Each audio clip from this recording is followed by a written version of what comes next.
Universe நேயர்களுக்கு எனது அன்பான வணக்கத்தை தெரிவித்துக் கொள்கிறேன் தோழர்களே. புரட்சித் தலைவர் எம்ஜிஆர் அவர்களுடைய மேன்மைமிகு சிறப்புகளின் வரிசையில் இன்றைக்கி நான் சொல்ல போகிறது ரொம்ப முக்கியமான விஷயம். வயது முதிர்ந்த தோழர்கள், 50 ஆண்டுகளுக்கு 60 வயசை தாண்டிய தோழர்கள், அவங்களுக்கு ஓரளவுக்கு தெரியும்.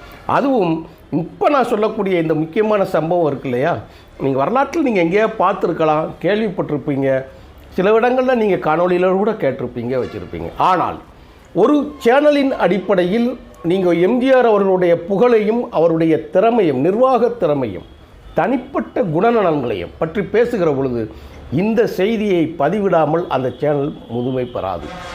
ஆனால் மிக மிக மிக முக்கியமான சம்பவம், தான் ஒரு நண்பனை பெற்றிருந்தால், ஒரு பழமொழி சொல்லுவாங்கள்ல தோழர்களே, உன் நண்பனை சொல் நீ யார் என்று சொல்லுகிறேன் அப்படின்னு சொல்லுவாங்களே, உன் நண்பனை சொல் நீ யார் என்று நான் சொல்லுகிறேன் அப்படின்னு சொல்லுவாங்கள்ல, அது மாதிரி ஒரு சம்பவம். இடுக்கண் வருங்கால் நகுக, நீங்கள் எடுத்து பாருங்க. உடுக்கை இழந்தவன் கை போல அப்படிங்கிறத நினச்சி பாருங்கள். இதை எல்லாமே யாருக்காக செய்கிறதுனா, தன்னுடைய நண்பனுக்கு ஒன்றுன்னா இதை எப்படி இருப்பாங்க அப்படின்னு, எப்படிப்பட்ட சம்பவம் அப்படின்னு. அதே போல் துரோகம் செய்பவனும் யார் எங்கேருந்து வருவாங்கன்னா பக்கத்தில் இருந்து தான் வருவான்.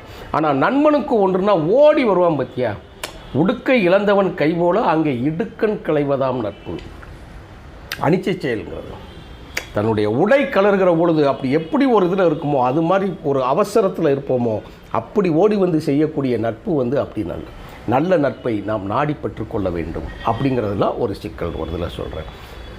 எம்ஜிஆரோட நண்பர், அவருக்கு உதவி செய்தவர் எம்ஜிஆர் ஆயிரக்கணக்கானவர்களுக்கு, லட்சக்கணக்கானவர்களுக்கு, ஏன் இன்றைக்கு தமிழ்நாட்டு மக்கள் பெருக்கக்கூடிய மாண்புக்கும் அவருடைய கல்விக்கும் அவருடைய இடஒதுக்கீட்டுக்கும் இன்றைக்கி சாப்பிட்ற சாப்பாட்டுக்கு கூட எம்ஜிஆரின் திட்டங்கள் மிக மிக முக்கியமான திட்டங்கள். விமர்சனங்கள் 1000 நீங்கள் தூக்கி வச்சுக்கோங்க, ஆனால் இதில் யாரும் மறுக்க முடியாத திட்டம். அந்த வகையில் தன்னுடைய நண்பர்களை அவர் எப்படி வச்சுருந்தார். உதவி செஞ்சவன் காலவாரிட்டு போயிடலாம், நண்பராக இருந்தவன் எதிரியாக மாறிவிட்டு போயிடலாம். ஆனால் இவருக்கு கிடைச்ச ஒரு நண்பனுக்கு செய்யக்கூடிய துரோகம் ரொம்ப ரொம்ப முக்கியமானது. அவர் காப்பாற்றின விதம் இருக்கு இல்லையா, அதிர்ச்சி அடைந்து விடுவீர்கள் தோழர்களே. ஒரு நடிகர், நீங்கள் நினைக்கிற நடிகர் கிடையாது, சுப்ரீம் சூப்பர் அப்படிங்கிற நடிகர் கிடையாது, ஒரு முக்கியமான ஒரு நடிகர். அவன் செய்த அயோக்கியத்தனத்தையும் அவனுக்கு எம்ஜிஆர் கொடுத்த தண்டனையும் தான் இந்த செய்தியில் நான் சொல்ல போகிறேன். எம்ஜிஆர் அரசியல் கட்சியை ஆரம்பிச்சிட்டார். ஒரு அன்றாடம் நாம் ஒரு குடும்பத்தை நடத்துவதற்கு நமக்கு எவ்வளவு செலவாகும்னு உங்களுக்கு தெரியும். 2 குழந்தைகளை வைத்திருக்கக்கூடிய ஒரு குடும்பத்தை வீட்டு வாடகையிலிருந்து, கரண்ட் பில்லிருந்து, தண்ணி பில்லிருந்து, அன்றாட சாப்பாட்டிலிருந்து, அவங்களுடைய கல்வி செலவு வரைக்கும் நம்ம என்ன இருக்கோம். ஆனால் ஒரு கட்சியை நடத்தணும்னா எம்ஜிஆர் அவர்கள் தனக்கு இருந்த கட்சியிலிருந்து ஒரு கணக்கு கேட்டு அவர் வெளியேற்றப்பட்டு ஒரு தனி இயக்கம் கண்டு அவர் வெளியே பிரச்சாரம் பண்ணி போய்கிட்டு இருக்கிறாரு. தேர்தல்களை சந்திக்கணும்னா மிகப்பெரிய அளவில் பணம் தேவைப்படுது. அவர் கொடுத்து இருக்கக்கூடிய ஆள் யார்கிட்டையும் வாங்கி பழக்கம் இல்லை. ஆனால் எலெக்ஷனை சந்திக்கிற போது பார்த்திங்கன்னா கற்பனைக்கு எட்டாத செலவுகள் சேருது. தமிழ்நாடு முழுவதும் இருக்கு இல்லையா, தொகுதி இடைத்தேர்தல் திடீர்னு வந்துடும்ல, உள்ளாட்சி தேர்தல் வந்துடும்ல, அப்போது தலைமைக்கு உண்டான செலவுகளுக்கே என்ன செய்யுங்கிற போது அவர் நன்றியுள்ள மனிதர்கள், நல்ல மனிதர்கள் உதவி செய்வதை பெற்றுக்கொண்டார்கள். அப்படி எம்ஜிஆருக்கு உதவி செய்தவர் மிக மிக மிக முக்கியமானது. பேர் தெரியும், அதை நான் சொல்லக்கூடாதுன்னு நினைக்கிறேன், தவறாக எடுத்துக்கிடவேன். ஏன்னா இதில் ஒரு பெண் குழந்தை, ஒரு பொம்பளை புள்ள விஷயம் இதில் உள்ள வாரதுனால நான் பெயரை மறுக்கிறேன். அது தேவைப்பட்டால் வேண்டாம், நீங்கள் சொல்லிக்கலாம், நீங்களே தேடினா கூட கிடைக்கக்கூடிய, அதனால் பெயர் வேண்டாம். ஏன்னா ஒரு பெண்ணோட விஷயம். நான் அப்பா பேரை சொல்லிட்டா அந்த குடும்பத்தோட பேர் வெளியில் வந்துடும், அப்படிங்கிறதுனால நான் பேரை தவிர்க்கிறேன். இது எல்லாத்துக்கும் தெரியும். செய்தித்தாள்களில் வெளிவந்தது, எல்லா செய்தி சேனல்களையும் வெளிவந்தது, பிரதமர் வரை ஜனாதிபதி போன விஷயந்தான் இந்த இடத்துல பதிவு செய்ய போகிறேன் தோழர்களே. மிக முக்கியம் கேட்டுக்கோங்க. சரி, விஷயத்துக்கு நான் வாரேன். ஒரு நண்பர், பெரிய பணக்கார நண்பர், அவருக்கு ஒரு பொண்ணு. அந்த பொண்ணு ஒரு கடைக்கு போய் வரக்கூடிய இடத்துல, கடை என்ன கடைன்னு சொல்கிறேன், ஒரு கடைக்கு போய் வர்ற இடத்துல ஒரு பையனோட தொடர்பு. அந்த பையன் 2 பேரும் காதல் பண்ணிட்டாங்க. காதல் பண்ணி அந்த பொண்ணு அவங்க கூட போயிடுச்சு. இப்போ ஒரு கோடீஸ்வரனோட மக ஒருத்தன் கையில் இருக்குது. அது யாருன்னு கேட்டால் அவன் ஒரு வீடியோ கடை வச்சுருக்கிறான். அந்த வீடியோ கடைக்கு கேசட், அந்த காலத்தில் கேசட்டு தான் இருக்கும். நீங்கள் இந்த புக்கு ரேக் பார்க்குறீங்களா, இந்த புக்கு பார்க்குறீங்களா, இது மாதிரி கேசட்டுக்கு வந்து தனியாக இருக்கும். அதை வாடகை கொடுப்பாங்க. அந்த வாடகை கொடுத்துட்டு நம்ம திருப்பி போய் கொடுக்கணும். அதுதான் வீடியோ டெக்கு வச்சு பார்ப்போம். நாங்கள்லாம் அப்போ அப்படி தான் பார்ப்போம். தெருக்களில் போடுவாங்க, வைப்பாங்க. மிகப்பெரிய பணக்காரங்க வீடுகளில் போய் நம்ம மிக முக்கியமான படங்களை வாங்கி போட்டு பார்க்குற வழக்கம். அப்படி வீட்டுக்கு வாங்கி வரக்கூடிய போகிற இடத்துல தான் அதை பழக்கமாயிடுச்சு. கூட்டு போயிட்டாங்க. இப்போது பொண்ணை கூட்டு போய் தன்னோட கஸ்டடியில் வச்சுக்கிட்டு பெண்ணோட தகப்பனாருக்கு ஒரு ஃபோன், ஒரு ஆள் வருது. ஒருத்தர் ஃபோன் போட்டு, வணக்கம், உங்கள் பொண்ணு எங்ககிட்ட இருக்காப்புல, உங்கள் பொண்ணு இப்போ கல்யாணம் முடிக்கி லவ் பண்ணி எங்கள் கூட வந்துட்டாச்சு, உங்கள் கூட பேசணும் அப்படிங்கப்பல. இவர் பதறி போய், என்னப்பா விஷயம், எங்கே வரணும், நான் என்ன செய்யணும், என்ன சொல்லுங்கன்னு பதறாரு.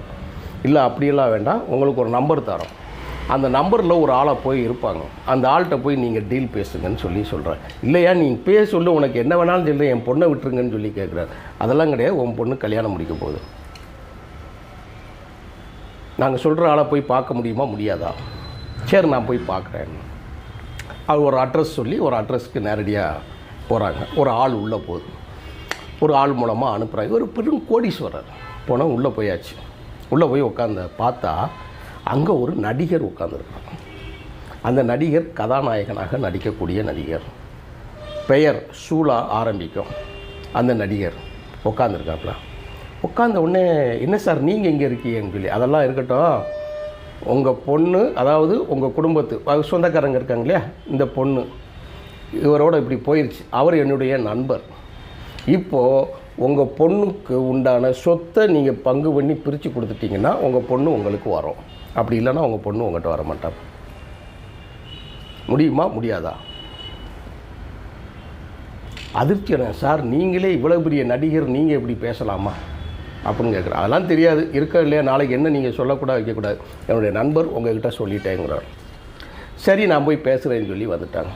நேராக வீட்டுக்கு வந்து பார்த்த உடனே அவர் வீட்டில் வந்து கத்தி கதறி அழுது, எம்ஜிஆருக்கே உதவி செய்கிற குடும்பம், நல்லா கேட்டுக்கோங்க தோழர்களே, எம்ஜிஆருக்கே உதவி செய்கிற ஒரு குடும்பத்துக்குள்ளே தூக்கிட்டு போயிட்டாங்க. இப்போ எம்ஜிஆர் முதலமைச்சர் ஆகிட்டார். முதலமைச்சரான உடனே இதை எப்படி சொல்கிறது என்னன்னு சொல்லிட்டு வேறு வழியே இல்லாமல் ஃபோனை எடுத்து புரட்சித் தலைவருக்கு அடிக்கிறார். அடித்த உடனே பதட்டத்தில் பேச உடனே பேர் எனக்கே படார்னு வருது. அவர் சொல்லுங்கள், என்னங்க சொல்லுங்கன்னு சொல்கிறாங்க. அப்படின்னு இவர் இந்த மாதிரி நடந்த சம்பவத்தை இப்படி கேட்குறாங்க, மிரட்டுறாங்க, என் பொண்ணு இப்படி பாதிக்கப்பட்டிருக்கு, எப்படியாவது காப்பாற்றணும் தலைவரே அப்படின்னு சொல்லி எனக்கு உதவி செய்யணும். எம்ஜிஆர் ஃபோனை டக்குன்னு கட் பண்ணிட்டார். உடனே வீட்டில் இருக்கிறவங்கெல்லாம் சொல்கிறாங்க அவர்கிட்ட, நீங்கள் திருப்பி அடிங்க, லைன் கட்டாயிருங்க. இவர் நம்ம கூட சேர்ந்த ஆளுகளை எப்படி இருப்பாருன்னு பார்த்து ஃபோன் அடிக்கலாம். அவர் என்ன கஷ்டத்தில் இருக்காங்களோ, என்ன பிஸியில் இருக்காரோ, இல்லை நம்ம சொன்னது நமக்கு ஏதாவது துன்பப்படுத்திட்டோமோன்னு நினச்சிட்டு இருக்கிறாங்க. ஆனால் இங்கே எங்கள் எம்ஜிஆர் என்ன செஞ்சது தெரியுமா?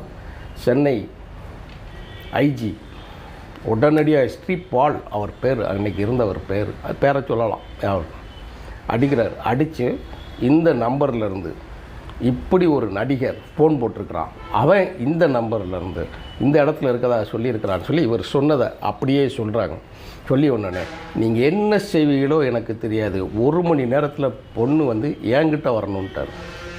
முதலமைச்சர் சொல்லுகிறார், அவர் என்னுடைய நண்பன், செய்தி வெளியே வராமல் பார்த்துக்கோங்கங்கிறார். இப்போ இம்மிடியட்டாக அந்த ஃபோன் நம்பர் வந்த இடத்துலேருந்து நேரடியாக போய் பார்த்தா இந்த நடிகர் இருக்கிறாப்புல, கதாநாயகனை தூக்குறாங்க. 4 குட்டுப்பு கொடுத்த உடனே அங்கேருந்து யார் பேசுனா, அந்த நம்பர் எங்கே இருந்துச்சா, நேராக அங்கே போகிறாங்க. அங்கே போய் பார்க்குறாங்க. கல்யாணம் முடிஞ்சு இரவு நேரம் ஆக போகுது, 8 மணிக்கிட்ட நெருங்க போன உடனே அடித்து தூக்குறாங்க. அந்த பொண்ணை மீட்டுறாங்க, தூக்கிட்டு வந்து எம்ஜிஆர்கிட்ட கொடுத்துட்டாங்க. இப்போ சொல்கிறார், உச்சப்பட்ட பாதுகாப்போட நீங்கள் நேரடியாக கொண்டு போய் பொண்ணை போய் வீட்டில் ஒப்படைங்கிறாங்க. 2 மணி நேரத்தில் தன் நண்பரின் மகள் தன் நண்பரிடம் ஒப்படைக்கப்பட்டார். அந்த கதாநாயகனை தூக்கி உள்ளே வச்சுருக்கிறாங்க. என்ன செய்கிறது வேணும்? சரி, இந்த கதாநாயகனோட நண்பன் யார்? வீடியோ கடை வச்சுருக்காங்க. வீடியோ கடையிலேருந்து இவங்களுக்கு பழக்கம்னு சொல்கிறான். அப்போது பொண்ணை கடத்திட்டு இவ்வளவு பெரிய கோடீஸ்வரனை இவனுங்க மிரட்டுறாங்கன்னா பின்னாடி ஏதோ ஒரு நெட்வொர்க் இருக்குது, அதை பிடிங்கிறார் எம்ஜிஆர். அப்போது இந்த 2 பேரையும் பிடிச்ச பிறகு அந்த வீடியோ கடைக்கு போய் செக்கப் பண்ணுறாங்க. வீடியோ கடையில் போய் செக்கப் பண்ணி பார்த்தா அங்கு வரக்கூடிய பெண்களிடம் இவர்கள் தவறாக நடந்து தவறாக ஏமாற்றி கேசட்டுகள் எடுத்து வச்சுக்கோங்க. தவறான கேசட்டுகள்லாம் உள்ளே இருக்குது. எல்லாம் தூக்குறாங்க. எல்லாம் தூக்கி சம்பந்தப்பட்ட குடும்பங்களை சேர்ந்த தோழர்கள் அத்தனை பேரும் பெற்றோர்களை வர வச்சு அந்த பெண் குழந்தைகள் அந்த பெண்கள் உள்ள கேசட்டுகளெல்லாம் அவங்கக்கிட்ட ஒப்படைச்சி அவங்கக்கிட்ட வாக்குமூலம் பெற்று இதற்கு உறுதுணையாக இந்த நடிகனும் இருந்திருக்கிறாங்கிற செய்தியை தெரிஞ்ச உடனே இவர் என்ன செஞ்சுருக்காரு தெரியுமா? ஜெயிலுக்கு உள்ளே போயிட்டா அவங்களுக்கு எல்லா வசதியும் கிடைக்கும். ஏசியிலிருந்து வகை வகையான சாப்பாட்டிலிருந்து காசு தான் இருக்கணும். பெரும் கோடீஸ்வர குடும்பத்தை சேர்ந்த நடிகர் இவர். தெலுங்குக்காரர் நடிகர், ஆந்திர பிரதேசத்தை சேர்ந்தவர், தமிழ் கதாநாயகனாக வரக்கூடியவர், ஆந்திராவிலையும் கதாநாயகனாக நடிக்கக்கூடியவர், தெலுங்குலையும். கூட்டுள்ள வச்சுக்கிட்டு எம்ஜிஆர் சிறைத்துறை அதிகாரிக்கு ஃபோனை போட்டு சொல்கிறாரு, நீங்கள் எந்த வகையிலேயாவது இவருக்கு நீங்கள் உச்சபட்ச உதவி எதுவும் செய்தால் உங்கள் மீது நடவடிக்கை பாயும். பெண்களின் மீது கடைகளுக்கு வரக்கூடிய பெண்களை தவறாக பயன்படுத்தி இவங்க வேறு வழியில் ஆபாசமாக சித்தகரித்து படங்களை எடுத்து வைத்து மிரட்டக்கூடிய இந்த கும்பலுக்கு துணையாக இந்த நடிகன் இருந்திருக்கிறான். இவனுக்கு கொடுக்கக்கூடிய தண்டனை ஒட்டுமொத்த தண்டனையாக இருக்க வேண்டும். அதை பார்க்கக்கூடிய பெரிய பணக்காரர்களுக்கெல்லாம் அது ஒரு பயத்தை கொடுக்க வேண்டும். அவனை யூனிஃபார்ம் போட்டு வைங்க, எவர் சில்வர் தட்டில் களி திங்க வைங்க, சாப்பாடு இருக்கக்கூடாது, ஏசி இருக்கக்கூடாது, ஃபேன் இருக்கக்கூடாது. ஒரு சாதாரண ஒரு கைதிக்கு என்ன நீங்கள் கொடுப்பீங்களோ அதை தாண்டிய ஒன்று கூட கிடைக்கக்கூடாதுங்க. அதை விட ஒன்று செஞ்சார். என்ன தெரியுமா? அவன் களியை வாங்கி உட்காந்து இந்த தட்டு இருக்கு இல்லையா, பிளேட்டு எவர் சில்வர் தட்டுங்கிறத விட ஈயத்தட்டு இருக்குல்ல, ஈயத்தட்டு நெளிஞ்ச தட்டில் களியை போட்டு உட்கார்றத ஒரு ஃபோட்டோ எடுத்து அந்த ஃபோட்டோக்களை பத்திரிகைகளுக்கு ரிலீஸ் பண்ணுறாங்க. இந்த மாதிரி தவறுகள் யாராவது செய்தால் இவ்வளவு பெரிய நடிகனுக்கே இருக்கக்கூடிய கதிதான் உங்களுக்கும் இருக்கும் எச்சரிக்கை செய்கின்ற வகையில் பத்திரிகைகளில் அந்த படங்கள்லாம் செய்தி வருது. நாங்கள்லாம் பார்த்தோம். நாங்கள்லாம் அப்போ மாணவர்கள், நாங்கள் பார்த்தோம். அந்த காட்சியை அந்த செய்தி இன்னும் என் நினைவுகளில் ஓடுகிறது. அது பார்க்குறோம் உள்ளே போயிட்டு. அப்போது அந்த செய்தியை பார்த்த உடனே பிரமிச்சு போய் எல்லாம் பதட்டமாகி பயங்கர பரபரப்பாகி உள்ள போய், ஓ இந்த நடிகர் இப்படி இப்படி இப்படி இப்படி இப்படி பேர் கெட்டு சீரழிஞ்சு போச்சு, சினிமா துறையை சீரழிஞ்சு போச்சு. எத்தனை பெண்களோ டாக்டர் பிரகாஷ்ங்கிற ஒரு அயோக்கியம் செய்த இதை போல் எத்தனை பெண்களோ அப்படிங்கிறத பரபரப்பு தொற்றி கொண்டு அதை அடங்கி வைக்கிறது. அப்படியே அதை ஒன்று என்ன செய்கிறான்னா, பெரிய பணக்கார குடும்பத்தை சேர்ந்த அந்த நடிகர்